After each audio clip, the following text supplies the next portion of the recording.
Welcome to the Tech Meme Ride Home for Wednesday, October 21st, 2020. I'm Brian McCullough. Today, big news for crypto as PayPal adopts it, both for users to buy with, but also, crucially, for them to spend. Facebook is testing a next-door killer. Update on the Quibi Death Watch. Tech earnings snuck up on me, and Evan Spiegel had a pretty good night. And let's end today with another review roundup, this time of the new iPad Airs. Here's what you missed today in the world of tech. Pretty big news for crypto. PayPal has announced it will allow users to buy and sell cryptocurrencies using its online wallets in the coming weeks. But you will also be able to shop at merchants on its network and pay using crypto starting in early 2021, quoting Reuters. PayPal hopes the service will encourage global use of virtual coins and prepare its network for new digital currencies that may be developed by central banks and corporations. President and Chief Executive Dan Schulman said in an interview, "We are working with central banks and thinking of all forms of digital currencies and how PayPal can play a role," he said. U.S. account holders will be able to buy, sell, and hold cryptocurrencies in their PayPal wallets over the coming weeks. The company said it plans to expand to Venmo and some countries in the first half of 2021. PayPal, which has secured the first conditional cryptocurrency license from the New York State Department of Financial Services, will initially allow purchases of Bitcoin and other cryptocurrencies called Ethereum, Bitcoin Cash, and Litecoin, it said. It partners with Paxos Trust Company to offer the service, end quote. I say this is a big deal for crypto because PayPal has 346 million active accounts and processed $222 billion in payments just last quarter. But also, there are 26 million merchants on the PayPal network. So think of it this way. Exposure to hundreds of millions of normal consumers, but also allowing a bunch of normies to shop and spend crypto in an environment where they're already habituated to doing virtual payments. Dropbox has launched a shared family plan with 2 terabytes of data storage for up to 6 people, all for just $17 a month, quoting Engadget. Plan members get access to a shared folder called Family Room, where they can see and open each other's files, such as recipes or photos, but they still get separate accounts and folders for their personal stuff. That said, Family Plan comes with a 2 terabyte shared storage allowance for all users, so it's probably not the best option for those with a massive amount of files to save and back up. The plan also comes with access to Dropbox Passwords, a password manager plan members can use to store login details across Windows, Mac, iOS, and Android devices. If members need to store sensitive files such as bank statements or birth certificates, they can take advantage of another perk: access to the vault. Files stored in the vault are protected by a PIN and encryption during upload, download, and storage, and a user can choose to give one family member access to it in case of an emergency. Members can also use their accounts to back up their computer directly into their Dropbox folders, as well as automatically upload photos from a mobile device. They can upload photos by connecting a camera or a memory card to a computer installed with Dropbox as well, or transfer their photos and videos directly from Facebook, end quote. Speaking of, Facebook has confirmed that it is indeed testing a feature that allows users to connect with their neighbors, sort of like how folks do it on Nextdoor, which is interesting timing because we've been hearing for a while now that Nextdoor is considering going public soon, quoting Bloomberg. Screenshots of Facebook's new feature, which is currently being tested, were shared on Twitter Tuesday by Matt Navarra, a social media consultant. The images show a product called Neighborhoods, where users can enter their address and complete a unique neighborhood profile.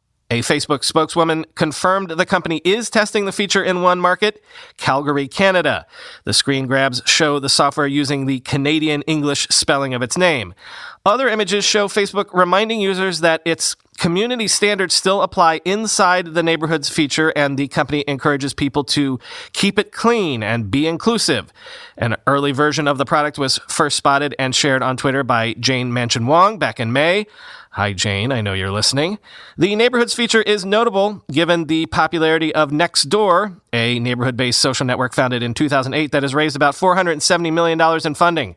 Nextdoor is considering different options for going public, including a direct listing, Bloomberg News reported last week. The San Francisco-based company says it serves more than 268,000 neighborhoods globally, including about a quarter of U.S. neighborhoods on the service. Each neighborhood works as its own mini social network, and people use it to do everything from selling used goods to posting about crime or neighborhood events. When Facebook enters a new market, it can have an immediate impact on competitors already in the space. When the Menlo Park, California-based company launched its dating product in the U.S., for example, Match Group stock fell as much as 7%, end quote. The information is solidly on the whole Quibi Death Watch, I guess, or beat. Sources are telling them that Jeffrey Katzenberg has tried to sell Quibi's catalog to NBC, Universal, and Facebook, but both passed. This is different from when Katzenberg was shopping around people buying the entire Quibi service outright. Katzenberg has also told others he might just shut Quibi down. Quote, internally at Quibi, employees have said important strategy meetings have been canceled, according to two people familiar with the matter. Some employees have informally been scheduling goodbye drinks, said these people. A Quibi spokeswoman said she had no comment. Katzenberg referred questions to the spokeswoman. If Katzenberg ends up shutting down Quibi, it would be one of the highest profile failures of an entertainment startup in memory. Katzenberg and Whitman raised nearly $2 billion to launch the service, which offered programs with episodes of roughly 5 minutes long that people could watch on the go, waiting in line for a coffee, or on public transit. Katzenberg persuaded most of the major Hollywood studios to invest, as well as companies such as Alibaba, Google, and Madrone Capital Partners. Quibi had about $850 million of cash recently, ensuring that its investors would get at least some money back if Katzenberg does shutter the firm. Those who invested in the first round, such as Alibaba, Goldman, Google, Katzenberg's holding company WonderCo, and several media companies, should recover the most, end quote.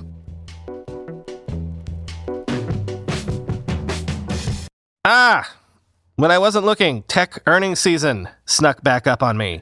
It's going to run through the end of the month, but helpfully, or maybe not so helpfully, instead of dribbling out slowly over the course of several weeks, one or two a day, it seems like most everybody is going to report on the same day this quarter. On October 29, Apple, Facebook, Google, Amazon, Twitter, Spotify, even Shopify all report their earnings. Of the companies we usually or sometimes cover on this podcast, only Microsoft and Uber are left out of that party, but I digress.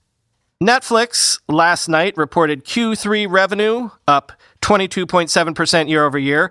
But as ever with them, all that mattered to investors was how many subscribers were added. Netflix had 2.2 million paid net additions in Q3 versus 6.8 million new net subscribers in the same period a year ago. That's also down pretty far quarter over quarter, when Netflix saw 10.1 million net adds in Q2, right in the teeth of the quarantine. Now, because of all this, Netflix's stock is down around 5% this morning. But Wall Street, didn't they tell you this was going to happen? That quarantine had shook loose some of the lower-hanging fruit that probably would have come to Netflix over the course of the next year or so? Quoting CNBC, the company attributed slowed growth to its record first-half results. The stock was considered a good buy early in the pandemic as stay-at-home orders left consumers looking for ways to fill their time. Netflix Vice President of Investor Relations Spencer Wang warned investors not to put too much weight on the subscriber numbers. We just really don't over-focus on any 90-day period, Wang said on the company's recorded earnings interview. And just to give you an example, if the quarter was 48 hours longer, we would have come in slightly above our guidance forecast, end quote. For the fourth quarter, Netflix forecasts 6 million paid net adds, still well below the 8.8 million it added in the fourth quarter of 2019, end quote.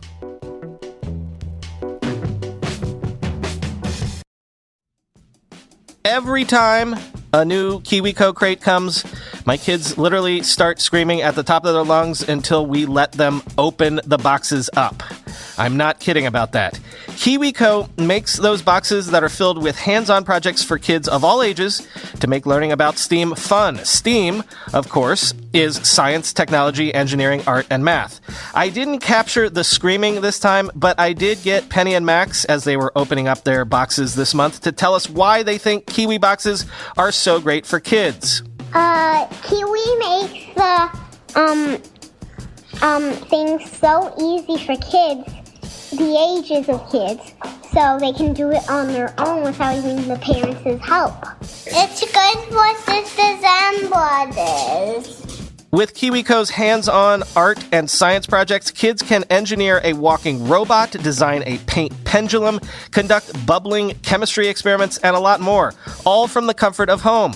Everything you need to make STEAM seriously fun, delivered to your doorstep. Get 30% off your first month of Kiwico, plus free shipping on any crate line at kiwico.com/ride. That's KIWICO, kiwico.com/ride. It's good for sisters and brothers. Monday.com is a work OS that powers teams to run processes, projects, and build custom workflows all in one digital workspace. It's an easy-to-use, flexible, and visual teamwork platform, beautifully designed to manage any team, organization, or process all online. Monday.com is a platform for teams of any size and any industry that improves coordination between teams and departments. And to that end, they are about to launch an app marketplace. And to that end, they've launched the Monday Apps Challenge to bring developers around the world together to compete and build apps that can improve the way teams work together on Monday.com. Monday.com is looking for impactful, out-of-the-box, and simply amazing apps. They're giving away prizes that will blow your mind, and you could even be featured in the App Marketplace launch and rollout. Take part in this. Start building today by checking out the details of this hackathon at monday.com/ride. That's monday.com/ride. But you want to know who has telegraphed a turnaround this year and has really stuck the follow-through, at least according to investors?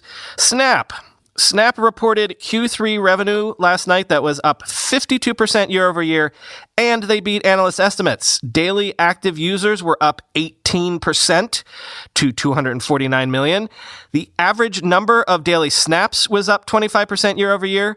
The company's net loss fell to $200 million, down nearly 12% from $227 million net loss last year.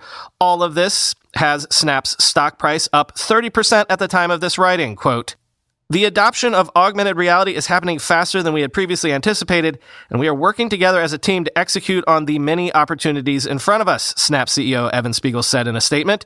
Snap said it used the third quarter as an opportunity to engage with brands that were looking to, quote, "align their marketing efforts with platforms who share their corporate values," end quote. That coincides with the Stop Hate for Profit Facebook ad boycott, in which more than 1,000 advertisers paused ads on the social network during the month of July in boycott of the company's hate speech and misinformation policies. Quote, "This gave us an opportunity to engage with advertisers and agencies in real time to ensure that our existing partners, as well as new prospects, understood our offering in relation to our values," Snap Chief Business Officer Jeremy Gorman said in prepared remarks. Snap expects year-over-year revenue growth of 47 to 50% for the fourth quarter, Snap Chief Financial Officer Derek Anderson said in prepared remarks. The company also expects to reach approximately 257 million DAUs in the fourth quarter, Anderson said, end quote. To paraphrase a movie line, $1 billion isn't cool. You know what's cool? Seeing your net worth go up by $1 billion overnight, which is what happened to Evan Spiegel in the last 24 hours, as Snap stock has ripped to an all-time high. Remember when a lot of people, myself included, were saying Spiegel would have been better off if he had never taken Snap public at all? That was just a few years ago when Snap was a $5 stock. Today, or at least 30 seconds ago, the Snap stock crested the $37 mark. Let's end today with hardware reviews once again. This time it's the new iPad Air, which everyone agrees has an excellent screen, a screaming fast processor, and since it's compatible with most iPad Pro accessories, lots of folks are like, Forget the iPad Pro, this is the iPad to get if you're in the market for a tablet. It is still expensive, some folks said, and it weirdly doesn't have an in-between storage option. The base model has 64 gigabytes of storage, and there's no jump up. If you want more storage, you got to pay $150 more for 256 gigabytes, and at that point, why not just pay $50 more for the 128 gigabyte 11-inch iPad Pro model? But to the comparison shopping between the Air and Pro models, quoting Dieter in The Verge, compared to the iPad Pro, here's what you're missing out on with the iPad Air. A processor optimized for GPU-intensive tasks, Face ID, a ProMotion high refresh rate screen, an ultra-wide camera, a LiDAR scanner, and quad speakers. Of those, the only thing I miss is the high refresh rate screen, but I suspect most people won't be bothered by it at all. The screen still looks great, and animations on iPadOS are smooth even without 120 Hz. The iPad Air has stereo speakers in landscape mode, and they sound good, so the loss of 2 more isn't huge. It does sting a little that Apple raised the price by $100 compared to last year's iPad Air, but it's also a great tablet and a very good computer. I am still annoyed that the iPad can't support multiple users, but that may not bother everybody as much as it does me. I think if you can afford the $599 price, you should definitely get it instead of the basic $329 iPad. Although that base iPad is quite good, it is beginning to look a little stale, and it too has its own storage configuration problems. For me, one of the biggest reasons to use an iPad instead of another computer is that it's just a nicer experience. You can pad around your house with it, attach or detach a keyboard, and almost never really have to worry about it crashing or slowing down. Apple has allowed iPadOS to grow a little more complicated in recent years, but it's still a more chill computing environment than the Mac, Windows 10, or Chrome OS. And the iPad Air epitomizes that niceness with its new design. Chances are, if you're buying an iPad, you're going to keep it for many years, and so spending more on a nicer product is going to pay off more in the long run than it would for, say, a phone that might only last you 2 or 3, end quote. Here's Dana Woolman's conclusion in her review in Engadget, quote, "With so few differences between the iPad Air and the Pro, I'm forced to reconsider who the Air is for. Last year, it was the perfect just right tablet. It offered more features than the basic entry-level model, but was still more attainable than the Premium Pro line. It was the best tablet for most people. This year, I would upgrade Air to the best tablet for almost everyone, and I'd even argue it's Apple's best high-end tablet. That is, until Apple upgrades the Pro with a new chip and more advanced display tech, which it almost certainly will," end quote. And here's Matthew Panzarino's conclusion in TechCrunch. "Much of what I wrote about using Apple's iPad Pro over the course of 10,000 miles of travel applies directly here. I still find it to be a great experience that, once you've adjusted for workflows, is just as powerful as any laptop. The additional features that have shipped in iOS 14 since that review have only made the iPad a better platform for legitimate work. And now you get the Gen 2 Pencil and the fantastic Magic Keyboard in an iPad outside of the Pro lineup, and it honestly adds a ton of utility. Here's my advice. Buy this if you want a portable iPad Pro to use alongside a MacBook or desktop computer for those times you don't want to carry or can't carry it. If you want an iPad Pro as your only computer, get the big iPad Pro, but probably wait until they update that one in a few months," end quote.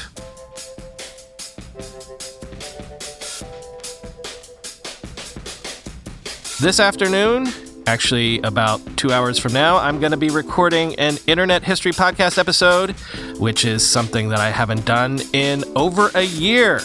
Had to blow off some dust from the old history hat, as Leo Laporte calls it. So look for that soon. Talking to someone that I wanted to talk to for years. Talk to you tomorrow.